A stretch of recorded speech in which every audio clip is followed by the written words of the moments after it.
And tonight we have Assemblyman Walter Mosley. And invited guests. They're here to speak about the supermarket. We know it's Dan Supreme, now it's Key Food, and the pending development. Pioneer. We got Pioneer. And the Pioneer and the pending development of that site. Good evening, everybody. Good evening, everybody. Okay, I just want to make sure everybody can hear me. Thank you, Mr. Chase, for making an introduction. Thank you, Ms. Harrison, for allowing us to have this venue at a short period of time. A lot of people ask me, why did we pick a larger venue? And the most important thing, I said, first and foremost, we wanted to make sure that we had an intimate conversation amongst our neighbors. This is not a meeting for the general public. We'll have a follow-up town hall meeting in April, and if you want to bring this back up as a follow-up, we can do that. But this is for the immediate community, this conversation. Many of us know each other. Many of us have lived here for many years, for decades, have raised our families here, continue to raise our families here. So we wanted to make sure we had a conversation, whether it be in Ryerson or Clinton Hill or Lafayette Gardens, make sure all the community, Willoughby Walk, make sure everyone who is serviced by Key Foods, formerly known Pioneer, formerly known as Dan Supreme, had an opportunity to have their voice heard. So that's why we selected this location. And to be honest, we wanted to make sure that everyone had access to this location. We didn't want it to be at the far off place. We wanted to make sure this wasn't an inconvenience to anyone getting here. So with that being said, I want to first introduce the individuals who are here. Mr. Grobman, Richard Grobman, who is the proprietor for the location. He does not represent Keys Food. He owns the property, and he is here. We have a developer who we think is on his way. So if you have any questions as it relates to the build out of this particular project, particularly as it relates to the residential component, he will be able to answer those questions. But Mr. Grobman is here, and he can talk upon the retail side of this project, and in particular the retail side as it relates to the grocery store. Obviously, we know our esteemed New York State Senator Belmont Montgomery. We know our council member Lori Cumbo, and representing our esteemed Congressman Hakeem Jeffries Patrick. And obviously everybody knows this young man, Reverend Trufant, from Emmanuel Baptist Church, senior pastor. So I just wanted to say to you all is that when I came here, when I came back home from Caucus Weekend in Albany, everyone started telling me about what was going on.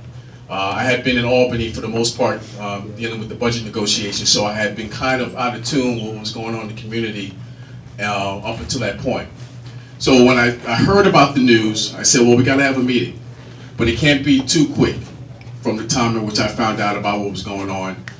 We had to let time elapse so people can understand that we're gonna have a meeting and that they can put it in their schedule or they can rearrange their schedule. But the one thing we wanted to make sure is that you guys were heard. And as we've had multiple conversations with Mr. Grobman, in fact, we had a very intimate conversation before this meeting took place. And the one thing we wanted to let him know is that how important it is for us to have a grocery store at that location. We know that you know, the old way of doing business was, well, within a two block radius, if you have a multiple grocery stores, it should be sufficient. But unfortunately, we know that with so many people moving into this neighborhood, that even within a 2-block radius, today's real time and today's new normal, that's not sufficient. Particularly as it relates to the expectation and the quality of produce and the quality of products that you've come to expect out of your grocery store. And even in light of the fact that the grocery store at Hall and Myrtle is going to be reopening, in spite of the fact that in Navy Yard they're building their own grocery store.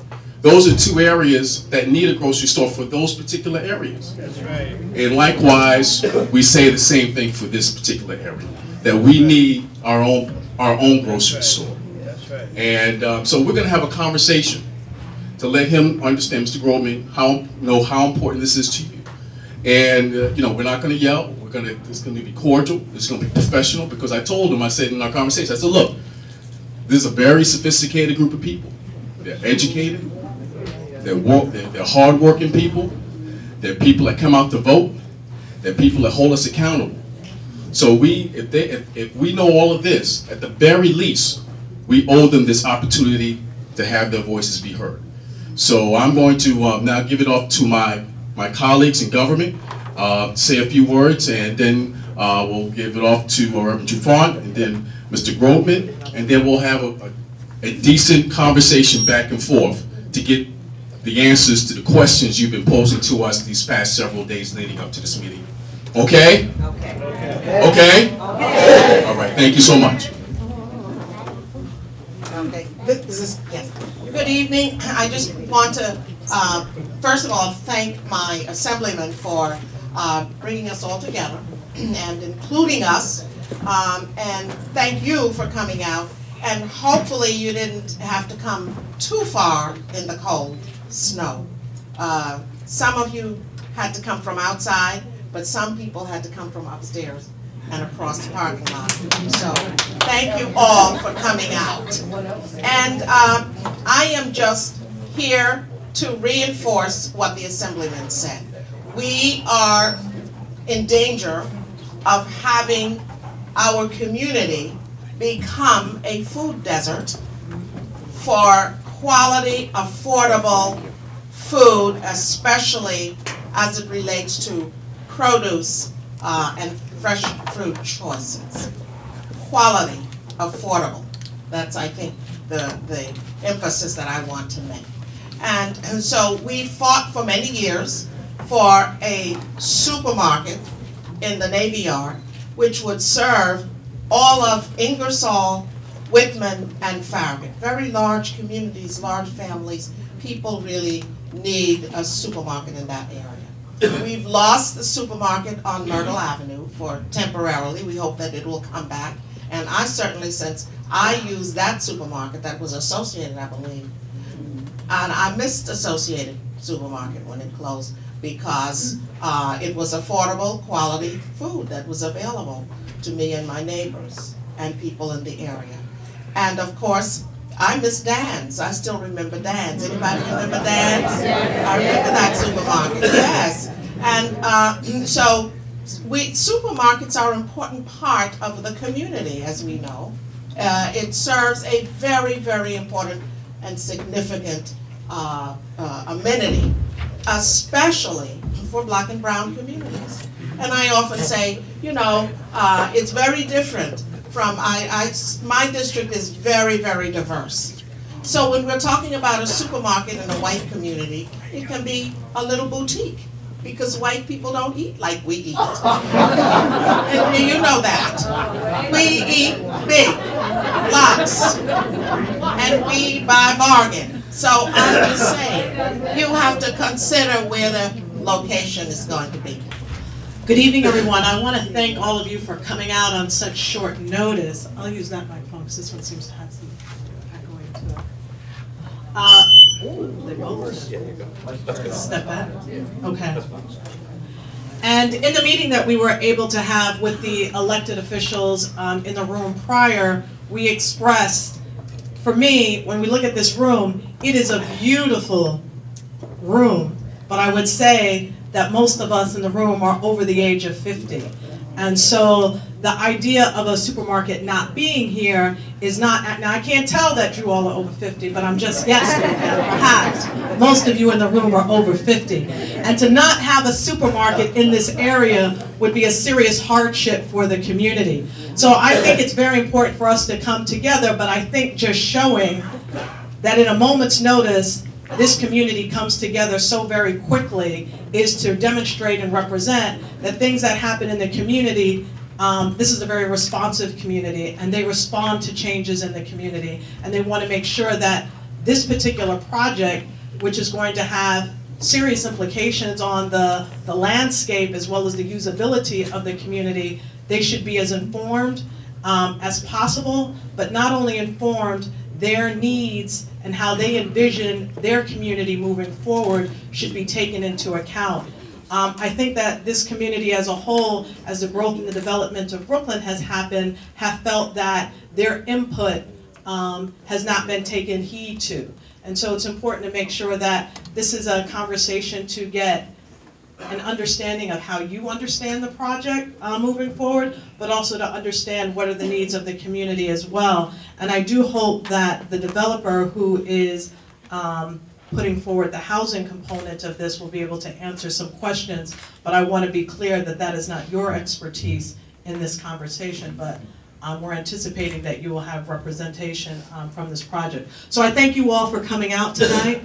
And I agree with our Assemblyman, and I appreciate his leadership in pulling this together so effectively and quickly. So thank you. My name is Patrick Boyle. I'm from Congressman Jeffrey's office. Just lending our support, and it's just my role here to report back to him with what's said tonight. And I think just visually you can see from the showing tonight what people feel about the supermarket and its importance here. So that's very clear, and I'll report that back to him. And thanks a lot for coming out, and thanks to the Assembly member for hosting. I represent Emmanuel Baptist Church, which is one of the oldest and largest institutions in this community, and I am a resident of the community, so I have a vested interest in what is unfolding.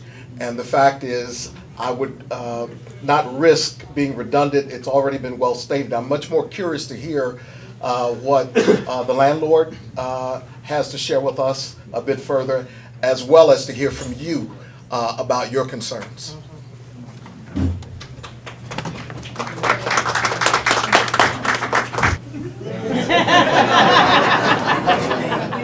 Thank you for coming. My name is Richard Grobman, and I also remember Dan Supreme because I'm the president of Dan Supreme Supermarkets.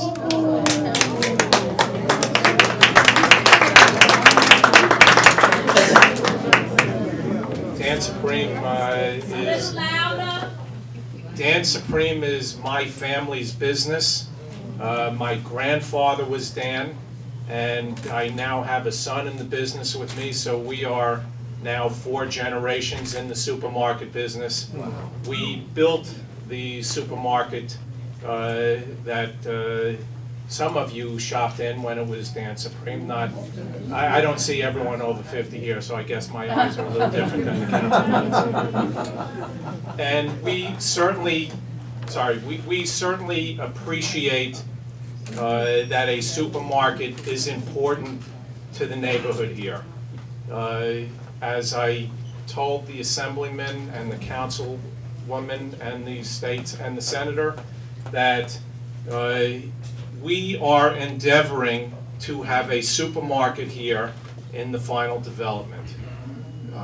We're not obligated to have a supermarket here, but we are trying to do everything that we can to have a supermarket in the final development. I can't guarantee it to you, because until a lease is signed, then it's not done.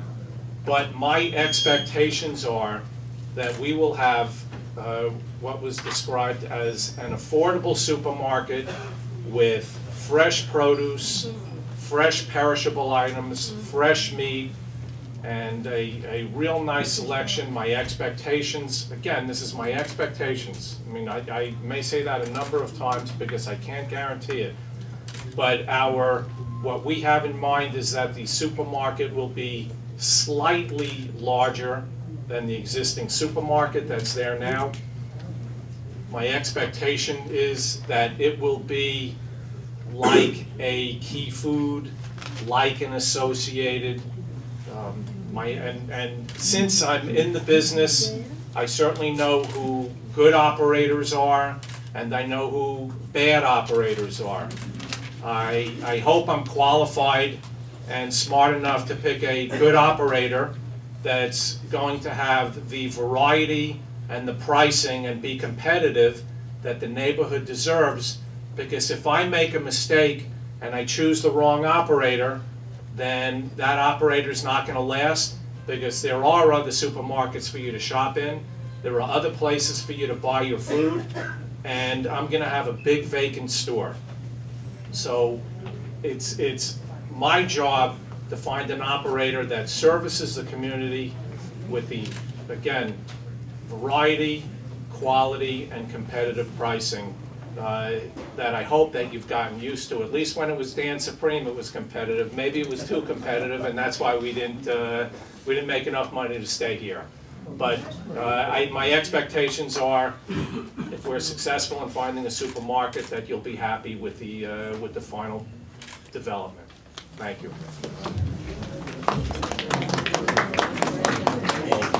Man, you guys are a tough crowd. Okay, so right now, what we're going to do is get into the nut and bolts of this conversation, and that's hearing from you. The one thing that we want to make sure is that whoever is the corporate entity that's housed at this location, that they're a responsible and sensitive corporate partner and neighbor to the people who live here. And right now, we want to hear from you. Do not hold back. I've heard questions going from here to my car, from here to the store, from here to the supermarket, from here to the dry cleaners. So I want to make sure that everybody's given an opportunity. And before we begin, I want to acknowledge our female district leader, Olaniki Alabi, who's here. And I want to apologize for those residents who live in 21. I know that there is a board meeting taking place as we speak. It was no due intentions to be in conflict with them. But we wanted to make sure we had this meeting before I headed back to Albany tomorrow, and before the senator headed back to Albany tomorrow as well. So we wanted to be present here at this meeting, knowing that the congressman will probably be in Washington. We didn't want to have the councilwoman being here all by herself. So with that being said, I'm going to have everyone just politely raise your hands. We're going to probably take it from section to section. So I'm going to do the front section first, and then we'll go from the front section to the midsection to the back. Okay, so just bear with us, okay? My name is Tina DeLesline Tate. I am a board member here at Ryerson Towers. As well, I have lived in this community for upwards of beyond 30 years. So that we're all on the same page. You are not the developer, correct? Or you own the property, so you are developing it. Is that? I just want to make sure I understand correctly. So you own the property and you are developing. I'm the owner of the property, and sorry. I'm the owner of the property, and the owner is developing it, but I'm not a developer. As I've told you, I'm in the supermarket business. We are partnering. We are partnering with a developer who's in the business of knowing how to develop residential buildings. So I can't tell you, because I don't have the knowledge about what it takes to develop the building. So, no, my question was not what it takes. I just want to know exactly what is planned for that site, so that we're all in the same, so that we all have a clear understanding of what we're talking about, what's on the table. What exactly are you planning for that site? In general terms? In general terms, the development will have parking in the lower level. It will have commercial space on the ground floor, and it will have residence apartments on the upper floors. Okay, and how many floors are we talking about? I believe there's 8. So the ground floor, then upper floors, I mean, you have the 8 floors of 8 residential floors. There might be 7 residential floors. The first floor might be the commercial, and the 7th floor and then 7 of residential. I'm not sure if it's 8 of residential or 7 of residential and commercial.